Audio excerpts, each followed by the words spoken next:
কাজ সেকেন্ডের মধ্যে আজ হয়ে যাচ্ছে। যেমন আপনি যদি আপনার ছেলে 20-30 বছর আগে যখন এই মিডিয়া ছিল না, মোবাইল ছিল না, কোনো বার্তা পৌঁছাতে চাইতেন চিঠি লিখতেন। চিঠি লিখে যা আপনার বলার ছিল ওই চিঠি হয়তো পৌঁছাতে 8 থেকে 10 দিন লাগতো। কোন একটা কথা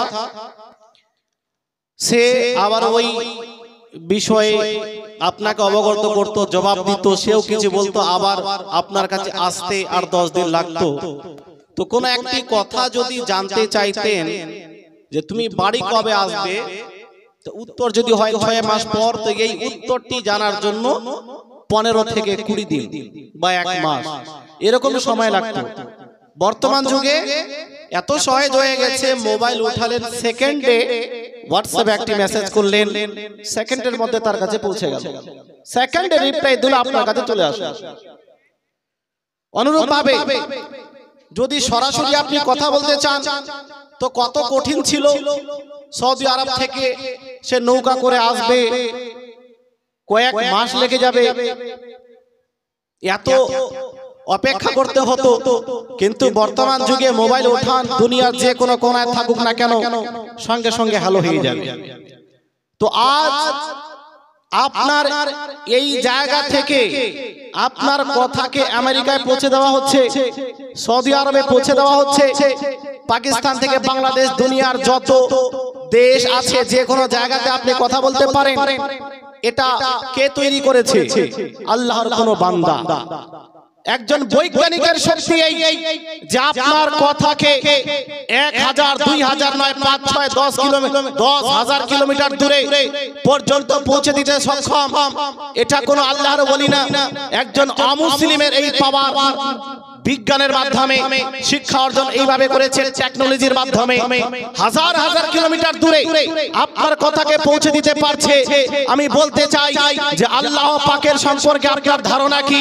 যেই আল্লাহ ওই বৈজ্ঞানিকের মতো কোটি কোটি বৈজ্ঞানিককে সৃষ্টি করেছেন, হাজার হাজার বৈজ্ঞানিককে সৃষ্টি করেছেন, বুদ্ধি দিয়েছেন, জ্ঞান দিয়েছেন, গরিমা দিয়েছেন, এই একজন মানুষ যদি আপনার কথাকে 2000 কিলোমিটার দূরে পৌঁছে দিতে পারে, তো ওই আল্লাহ, যেই আল্লাহ হলেন ইন্নাল্লাহা আলা কুল্লি শাইইন কাদির, সর্বশক্তিমান মহান আল্লাহ পাক, যদি আল্লাহ পাক কিছু চান সেকেন্ডের মধ্যে ওই কাজ করতে পারে।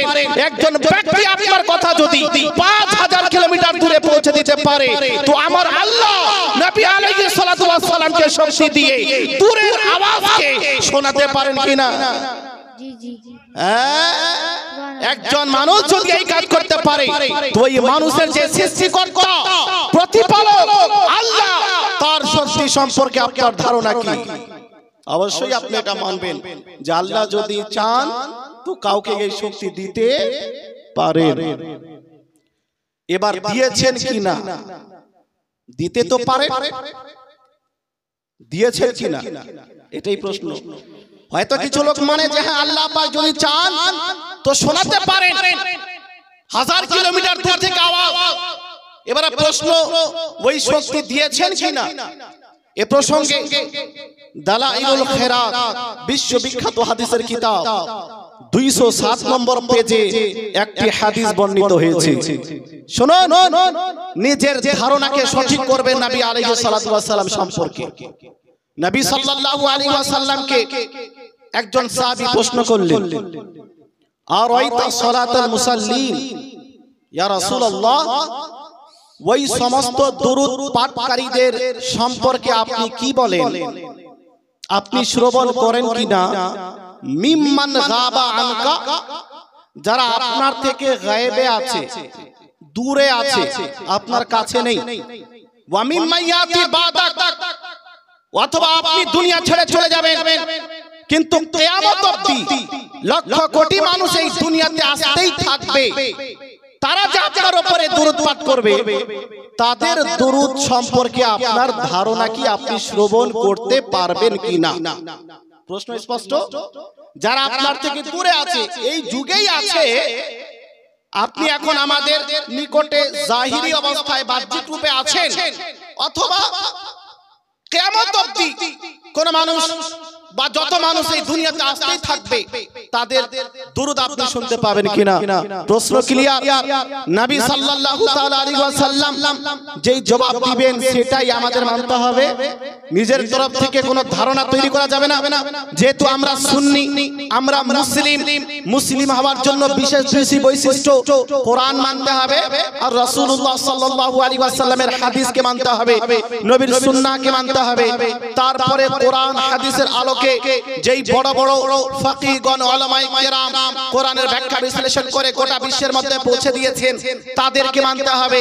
তো নবী আলাইহিস সালাতু ওয়াস সালাম এই প্রশ্ন শুনে বললেন, আসমাউ সালাতা আহলি মাহাব্বাতি ওয়া আরিফুহুম, হে আমার সাহাবী শোনো, যারা মহব্বতের সঙ্গে আমার উপরে দরুদ পাঠ করবে কিয়ামত অবধি, যারা আসতেই থাকবে, অথবা যারা আমার যুগেই আছে কিন্তু আমার কাছে নেই, আমার থেকে দূরে আছে, অন্য কোন দেশে আছে, অন্য কোন থানায় আছে, শোনো, মহান আল্লাহ পাক আমাকে এত শক্তি প্রদান করেছেন, এত ক্ষমতা প্রদান করেছেন, আসমাউ, আমি তাদের আওয়াজকে, আমি তাদের দরুদকে শুধু শ্রবণই করি না, বরং আরিফুহুম, তাদেরকে আমি চিনতেও পারি যে কোন ব্যক্তি আমার উপরে দরুদ পাঠ করলো। বলেন সুবহানাল্লাহ। সুবহানাল্লাহ, সুবহানাল্লাহ। শুধু আওয়াজই শুনি না, চিনতেও পারি যে কে আমার উপরে দরুদ পাঠ করলো। হেমতাবাদ পূর্ব পাড়ায় হাজার হাজার মানুষ আছে। 12টা বেজে 59 মিনিটে একজন লোক দরুদ পাঠ করেছে, আব্দুর রহমান।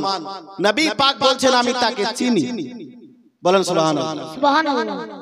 এই শক্তি আল্লাহ পাক প্রদান করেছেন নিজের হাবিবকে। আর নবী আলাইহিস সালাতু ওয়াস সালামের শান, উনার সম্পর্কে এটা কোনো বড় কথা নয়।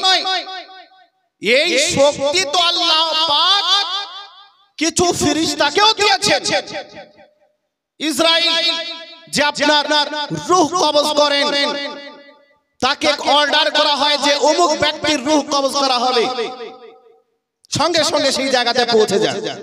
1000 কিলোমিটার হোক আর 2000 কিলোমিটার হোক, কার বাড়িতে যেতে হবে সেটাও জানা আছে, কাকে নিতে হবে, কার রূহ কবজ করতে হবে এটাও জানা আছে।